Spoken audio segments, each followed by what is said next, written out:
Hello traders, welcome to this FXDD video on pound dollar and other financial markets like gold and stock indices coming up.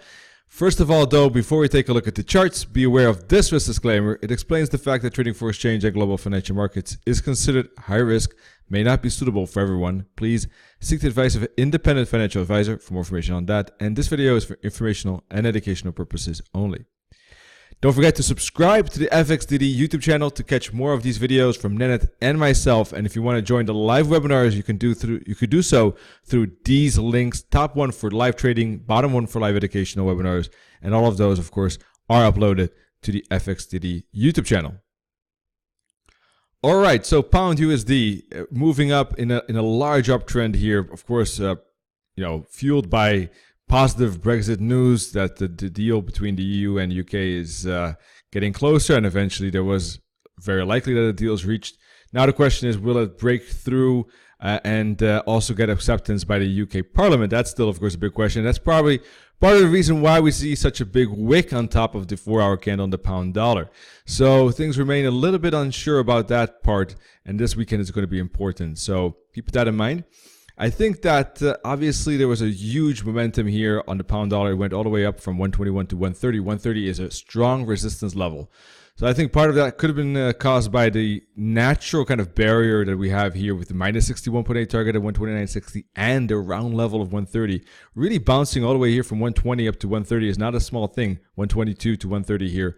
So I think that news could have been part of that. Certainly also technical levels were part of that as well. Now, I did expect price, based on the momentum that we see here, I thought that it would be one more higher high to really tag 130 was going to be likely. Now, so far that has not happened. So we're seeing the price is retracing back pretty strongly back to the 127.50 zone. I'm leaning towards this still being a bouncing spot for upside and to retest the previous highs. I'm not sure if it's going to break. If it does, I don't think it's going to break by much. So it could tag 130 and move lower. I think that we are getting into a spot where price will have to probably just wait for the news and whether this deal is going to be accepted by the EU leaders, all remaining 26 countries, and by the UK Parliament. And those chances don't look that great at this moment, as far as I can see.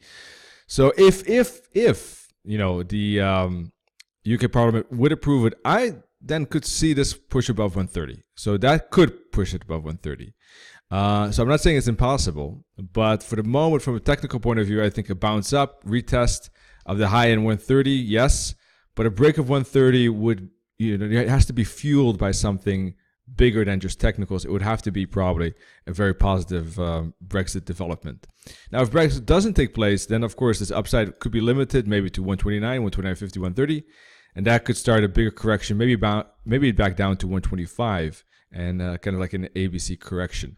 There was great upside here, 200 pips, correction, 200 pips, correction, then a slower kind of channel to the upside, but still good breakouts here, 3 of them, in fact. So a lot of upside, and as expected, ABC pattern, has taken place, or at least that momentum to the upside took place.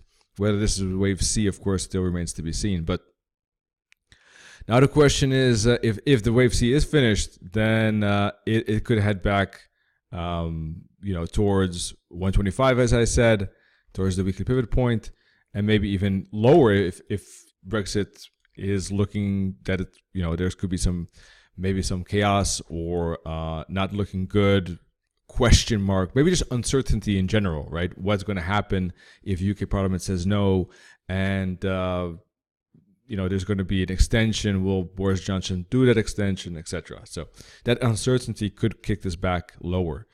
From that point of view, a break below this channel could indicate a further correction, first to 126, then to 125. Okay, now we are back at support. So if I look at the 50-minute chart, looks like there's being some kind of basis being built. So if there's a pullback and throughout Thursday evening and Friday night there's a correction, I would be personally leaning towards a bullish breakout myself. Of course, if it does break bearish, I wouldn't ignore that. If there is a bearish breakout, we'll be looking for a bear flag and a continuation lower in that case. But I'm leaning towards a rebound still, the trend was very, very strong. And there was just a 250 pip fall within that trend. I think that there's a fair assumption that, a retest of the high is still more likely.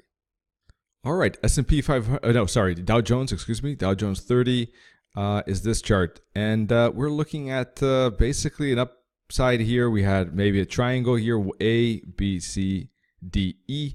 So the D could go a little bit further, hit this trend line, move down, and complete the wave E triangle, and then move up again. That is one of the possibilities for this Dow Jones, I think. So more upside likely, even in the short term, because I think that this is looking like a flag, and we had a pretty strong 4-hour candle here. So looks like there's more upside pressure, I think, for the moment. ABC pattern possible, but considering the flags here, one more push up to 27,250, I think likely for the moment. Bitcoin broke the triangle to the downside, now hanging at the 61.8 fib, going sideways. So it really needs to break above 9,000 in this trend line, and then a pullback and a continuation higher before I'm, bullish in the short term at least. I am still bullish in the long term, just not sure when this will continue. It could dip to the 78.6 fib first, because Bitcoin is known for deeper retracements, and that could easily happen. And then the 78.6 fib is a good zone, I think, to look for bullish candlestick patterns for a continuation of this momentum that we saw on the left, and price could continue with that to the upside. Gold, XAU USD, strong uptrend. We had great breaks here, here, and here, and here. Now ABC correction behind us as well. Looks like a wave 4 completed, perhaps. Not sure if it is completed. This is also corrective. So if it does break through this trend line, I think it could tag 1450 first, like that. And 1450-ish could be a good bouncing spot because of the previous support. And the uptrend could continue from either 1450 or maybe the 144 EMA here around 25. Now, if it doesn't break through support, it could be that this ABC correction was it. Then I would be looking for a bullish break above this resistance trend line to confirm the upside. So I would be looking for a break pullback continuation for gold to continue with this potential uptrend here. All right, traders, that's it. Once again, check out the FXDD YouTube channel for more videos like this from Ned and myself, and of course these links for live webinars. Wish you above all great trading and good day, and see you soon. Cheers. Bye-bye.